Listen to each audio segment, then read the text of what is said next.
नमस्कार। फाइटर समाचार में आपका स्वागत है। पेश आज 3 मार्च शाम 7 बजे राजस्थान की खास खबरें।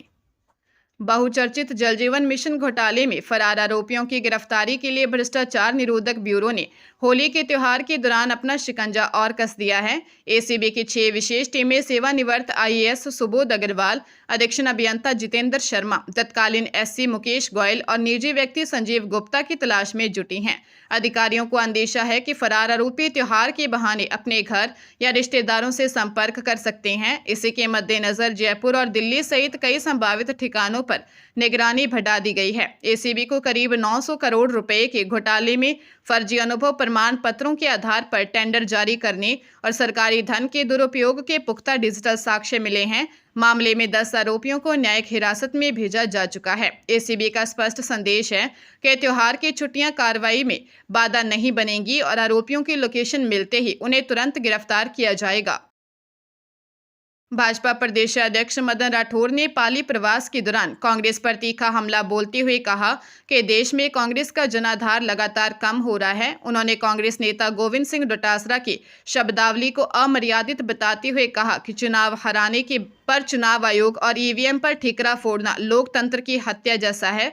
राठौर ने तंज कसा कि जहां कांग्रेस जीतती है वहां चुप रहती है, लेकिन हार मिलने पर संवैधानिक संस्थाओं पर सवाल खड़े करती है। इजराइल ईरान युद्ध के कारण विदेश में फंसे भारतीयों और ईंधन की कीमतों पर उठ रहे सवालों का जवाब देते हुए उन्होंने कहा कि देश का शीर्ष नेतृत्व सभी भारतीयों की सुरक्षा सुनिश्चित कर रहा है और उड़ानें शुरू होते ही उन्हें स्वदेश लाया जाएगा। उन्होंने स्पष्ट किया कि देश में रिफाइनरी और कचरे से ईंधन बनाने जैसे विकल्पों पर काम चल रहा है। साथ ही अन्य देशों से भी आपूर्ति के रास्ते खुले हैं, इसलिए ईंधन संकट जैसी स्थिति नहीं आने दी जाएगी।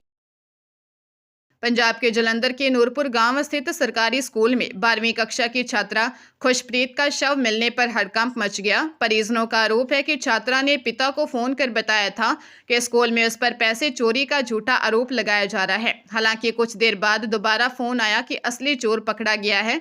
जब पिता स्कूल पहुंचे तो उन्हें बेटी का शव मिला। दूसरी ओर स्कूल स्टाफ का कहना है कि उन्होंने कमरे का दरवाजा तोड़कर छात्रा को अस्पताल ले गए, जहां उसे मृत घोषित कर दिया गया। स्कूल प्रबंधन ने चोरी के आरोपों पर अनभिज्ञता जताई है। थाना मकसूदा की पुलिस ने मौके पर पहुंचकर जांच शुरू कर दी है।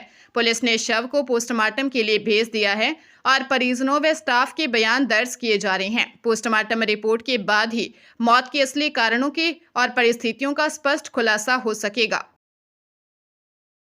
उदयपुर भाजपा में पिछले 3 सप्ताह से एक कथित वीडियो कांड और ब्लैकमेलिंग के मामले को लेकर भारी हलचल मची है। विवाद की शुरुआत 11 फरवरी को एक भाजपा नेत्री द्वारा पुलिस में केस दर्ज कराने से हुई थी। आरोप है कि अश्लील वीडियो के जरिए ब्लैकमेलिंग और बलात्कार की घटनाओं को अंजाम दिया गया। पुलिस ने शुरुआती कार्रवाई में सीसीटीवी फुटेज और वीडियो साक्ष्य कब्जे में ले लिए थे, लेकिन अब यह चर्चा जोरों पर है कि ये वीडियो पार्टी के कुछ अन्य पदाधिकारियों के पास भी मौजूद है। मामले की गंभीरता को देखते हुए मुख्यमंत्री स्तर पर इसकी निगरानी की जा रही है और राष्ट्रीय नेतृत्व को भी पूरी रिपोर्ट भेज दी गई है। वीडियो में शहर के कुछ प्रमुख पदाधिकारियों के साथ साथ अब कुछ नए नाम भी जुड़ रहे हैं, जिससे संगठन में असहज स्थिति पैदा हो गई है। प्रदेश स्तर के कुछ बड़े नेताओं के नाम उछलने के कारण पार्टी फिलहाल कोई कठोर निर्णय लेने में देरी कर रही है। हरियाणा के यमुनानगर में 21 वर्षीय राजीव की नृशंस हत्या के मामले में पुलिस ने उसकी प्रेमिका स्नेहा और उसके पूर्व प्रेमी अमित को गिरफ्तार किया है। जांच में सामने आया कि यह हत्याकांड एक प्रेम त्रिकोण और ब्लैकमेलिंग का नतीजा था। स्नेहा के अमित और राजीव दोनों से संबंध थे। स्नेहा का आरोप है कि राजीव उसकी निजी तस्वीरों के जरिए उसे ब्लैकमेल कर रहा था, जिससे तंग आकर उसने अमित के साथ मिलकर हत्या की साजिश रची। योजना के तहत राजीव को बहाने से बुलाया। अमित ने पहले उसे नशा कराया और फिर रेलवे ट्रैक के पास उसकी हत्या कर दी। वारदात के बाद स्नेहा खुद को बेगुनाह दिखाने के लिए पीड़ित परिवार से भी मिली। पुलिस ने तकनीकी साक्ष्यों के आधार पर दोनों को दबोच लिया और उन्होंने अपना गुनाह कबूल कर लिया है। सिरोही की अनादरा पुलिस ने असावा गांव के बहुचर्चित कांता देवी हत्याकांड का खुलासा करते हुए दूसरी आरोपी महिला केवू देवी को गिरफ्तार किया है। इससे पहले पुलिस मधु देवी को गिरफ्तार कर चुकी थी। जांच में सामने आया कि मधु देवी ने केवू देवी के साथ मिलकर इस वारदात को अंजाम दिया था। आरोपियों ने साक्ष्यों को मिटाने और मामले को लूट का रूप देने के लिए मृतका के गहने चोरी कर लिए और घर का सामान अस्त व्यस्त कर दिया था। पुलिस पूछताछ में खुलासा हुआ कि यह हत्या पैसों के लेन देन और आपसी मनमुटाव के कारण की गई थी। आरोपी मधु देवी और मृतका के बीच ब्याज के रुपयों को लेकर विवाद था। साथ ही चरित्र पर की गई टिप्पणियों में भी भारी आरोपी नाराज थे। वारदात के समय केवू देवी ने मृतका को काबू किया और फिर दोनों ने मिलकर उसकी जान ले ली। पुलिस ने केवू देवी को न्यायालय में पेश कर रिमांड पर लिया है ताकि चोरी किए गए आभूषण बरामद किए जा सकें। राजस्थान के सालों पुराने और जर्जर हो चुके बांधों के कायाकल्प के लिए राज्य सरकार ने बड़ी योजना तैयार की है।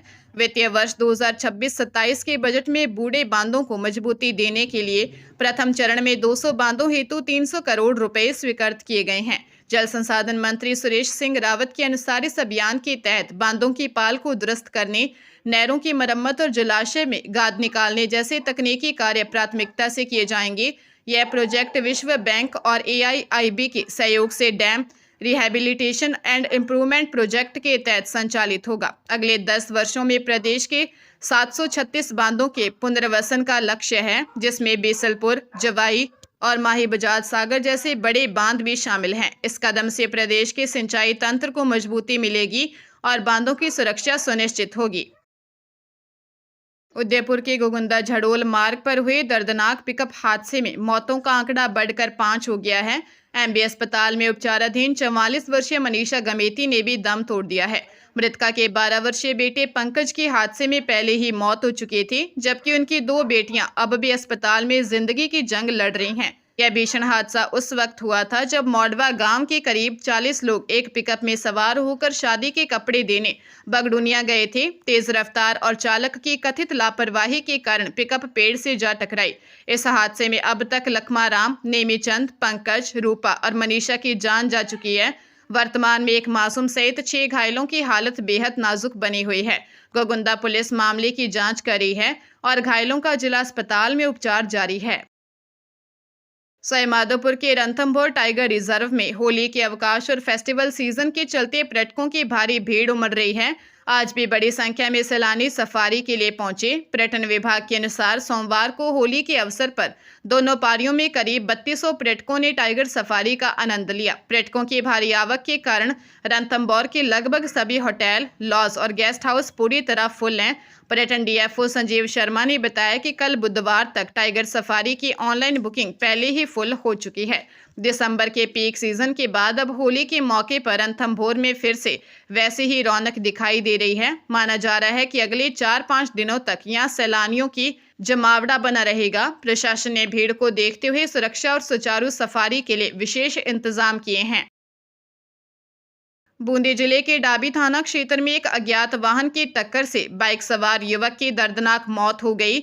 मृतक की पहचान मोतीपुरा निवासी मोहनलाल के रूप में हुई है, जो अपनी पत्नी को ससुराल छोड़कर वापस घर लौट रहा था। रास्ते में किसी तेज रफ्तार अज्ञात वाहन ने उसकी बाइक को जोरदार टक्कर मार दी, जिससे वह सड़क पर गिरकर गंभीर घायल हो गया। राहगीरों की सूचना पर पहुंची एम्बुलेंस ने उसे स्थानीय अस्पताल पहुंचाया, जहां से नाजुक हालत में उसे कोटा के MBS अस्पताल रेफर किया गया। इलाज के दौरान मोहनलाल ने दम तोड़ दिया। सूचना पर पहुंची पुलिस ने परिजनों की रिपोर्ट पर मामला दर्ज कर लिया है। पुलिस अब दुर्घटना स्थल के आसपास लगे CCTV फुटेज खंगाल रही है, ताकि फरार वाहन और उसके चालक का सुराग लगाया जा सके।